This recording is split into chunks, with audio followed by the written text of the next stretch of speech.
اعوذ باللہ من الشیطان الرجیم بسم اللہ الرحمن الرحیم اللہم صلی علی محمد وعلی محمد وعجل فرج آل محمد ولا ندعو۔ تمام مومنین کو یا علی مدد والسلام علیکم ورحمۃ اللہ وبرکاتہ۔ سامعین گرامی قدر، سب سے پہلے تو امام عالی مقام امام تقی صلوات اللہ علیہ کی آمد تمام مومنین شیعہ سنی بھائیوں کو، خاص طور پہ ان کے وارث ولی العصر کو بہت بہت مبارک، دل کی گہرائیوں سے۔ عزیزان، ویڈیو کا ٹائٹل آپ سب دیکھ چکے ہیں۔ مرزا منگول جیلمی صاحب نے اپنے فاسد العقیدہ بابوں میں سے ایک باب مولوی مودودی کی تفسیر کو بہت ہٹ کرنے کی کوشش کی کہ یہ بیسٹ تفسیر ہے قرآن کی اس ماڈرن ایرا میں۔ چلتے ہیں منگول جیلمی صاحب کے بیان کی طرف اور پھر ہم آپ کو بتاتے ہیں کہ اس تفسیر کی حقیقت کیا ہے۔ Let's go. قرآن کا تانا بانا سمجھنے کے لیے، آج کے دور کے قرآن کو سمجھنے کے لیے، اور ایک انٹلیکچوئل لیول پہ قرآن کو ایک پڑھے لکھے بندے تک اگر کسی نے تفسیر لکھی ہے وہ تفہیم القرآن ہی ہے۔ اس کے مقابلے کی آپ کو سلف میں بھی کوئی تفسیر نہیں ملتی۔ جی سامعین گرامی قادر، تو ڈیفینیٹلی آپ نے منگول جیلمی صاحب کی ویڈیو دیکھ لی ہوگی۔ جی بیسٹ تفسیر ہے، ایسی تفسیر تو سلف میں بھی نہیں ہے۔ جن کو گزشتہ جو علماء و ائمہ تفسیر ہے اہل سنت، انہوں نے بھی ایسی تفسیر نہیں لکھی جو مودودی لکھ کے گیا ہے۔ حالانکہ یہ بالکل کذب صریح ہے، بہت بڑا جھوٹ ہے، بہت بڑی افتراء پردازی ہے در ائمہ تفسیر اہل سنت۔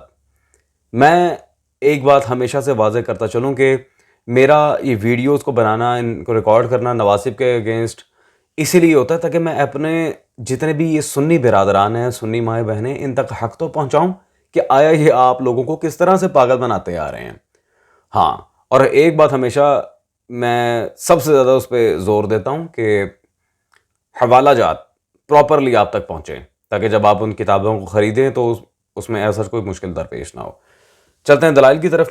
مودودی صاحب کی تفسیر تفہیم القرآن جلد نمبر 2 میرے پاس موجود ہے، صفحہ نمبر 505۔ اس میں سورہ ہجر کے باب میں اس میں مودودی صاحب نے کیا حرکت کی ہے آپ واضح دیکھ رہے ہیں کہ پوائنٹ نمبر 19 میں وہ کہتے ہیں اس سے معلوم ہو کہ انسان کے اندر جو روح پھونکی گئی ہے وہ دراصل صفات الہی کا ایک عکس یا پرتاؤ ہے، یعنی سایہ۔ حیات، علم، قدرت، ارادہ، اختیار اور دوسری جتنی صفات انسان میں پائی جاتی ہیں جن کے مجموعی ہی کا نام روح ہے، یہ دراصل اللہ کی صفات کا ایک ہلکا سا پرتاؤ ہے۔ استغفر اللہ۔ ٹھیک ہے جی، یہ روح پھونکی گئی ہے کہ جو آدم کو اللہ نے کہا تھا وَنَفَخْتُ فِيهِ مِن رُوحِي، تو اس لحاظ سے یہ ہر انسان کے اوپر لا کے یہ ساری چیزیں فٹ ان کر رہا ہے کہ انسان میں اللہ کی صفات ہیں اور یہ ساری چیزیں استغفر اللہ ربی وتوب الیہ۔ یعنی کہ کیا عزیزان، کیا جہالت ہے۔ اور بھائی وہ روح پھونکنا، وہ سارے معاملات ہونا، وہ جناب آدم سلام اللہ تعالی علیہ کی تخصیص ہے، باقاعدہ اللہ نے نام لیا ہے حضرت آدم سلام اللہ تعالی علیہ کا۔ اور اللہ نے یہ کب کہا کہ آدم میرا پرتاؤ ہے، میرا سایہ ہے؟ استغفر اللہ، کیا بکواس ہے یہ۔ بکواسات اور لغویات و مکذوبات و شرکی عقائد سے تفسیر اس کے بابے کی بھری ہوئی ہے جسے فری ہینڈ بہت اچھی تفسیر کہہ رہا ہے۔ دوسری دلیل، یہ تفسیر لغویات سے بھری پڑی ہے۔ میں صرف کچھ ایک آدھ دلائل آپ کے سامنے کروں کیونکہ 3 کو ماشاءاللہ بڑا انڈورس کرتے ہیں حضرت، تو 3 دلائل دوں گا۔ چوتھی جلد ہے تفہیم القرآن کی، صفحہ نمبر 337۔ اور صرف شرکیہ معاملات نہیں، یہ حدیثیں، یہ احادیث کا انکار کرنے والی تفسیر بھی ہے۔ یہاں آپ دیکھیں جی، یہ حدیث حضرت ابو ہریرہ نبی صلی اللہ علیہ وسلم نے روایت کی، جو اور اسے بخاری و مسلم اور دوسرے محدثین نے متعدد طریقوں سے نقل کیا۔ خود بخاری میں مختلف مقامات پر یہ روایت جن طریقوں سے نقل کی گئی ہے، اسناد کا کہتے ہیں جہاں تک اسناد کا تعلق ہے ان میں اکثر روایات کی سند قوی ہے، باعتبار روایت اس کی صحت میں کلام نہیں کیا جا سکتا، لیکن حدیث کا مضمون صریح عقل کے خلاف ہے۔ پکار کر کہہ رہے تھے بعد نبی صلی اللہ علیہ وسلم اس طرح ہرگز نہ فرمائی ہوگی جس طرح وہ نقل ہوئی ہے، بلکہ آپ صلی اللہ علیہ وسلم غالباً یہود کی یاوہ گوئیوں کا ذکر کرتے ہوئے کسی موقع پر اسے بطور مثال بیان فرمائی، اب جو بھی۔ استغفر اللہ، یہ کیا جہالت ہے عزیزان۔ جس تفسیر کو کہہ رہا ہے قرآن کا تانا بانا سمجھنے کے لیے بڑی کمال تفسیر ہے، ایسی سلف نے نہیں لکھی، اس میں صحیح اور متعدد طریق سے آنے والی ایک حدیث کا باقاعدہ انکار کر رہا ہے مودودی کہ یہ عقل کے خلاف ہے اور رسول اللہ صلی اللہ علیہ وسلم نے نہیں فرمائی ہوگی۔ اور بھائی ہوگی کیا ہوتا ہے؟ جو ہے وہ دکھاؤ۔ یہ احتمالات پہ اگر چل کے قرآن و حدیث سمجھنا تو پھر سمجھ چکے۔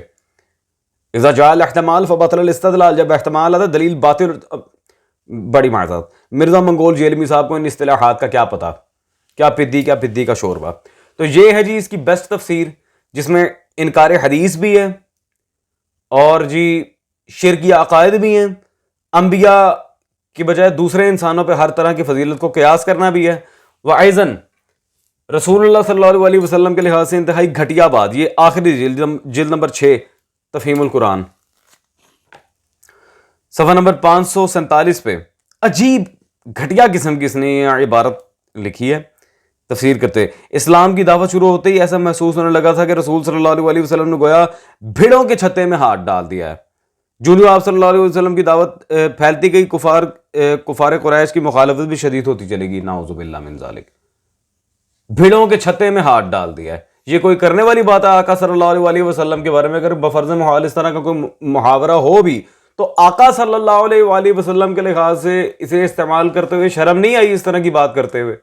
عزیزان، کیا مطلب لیں گے آپ اس بات کا؟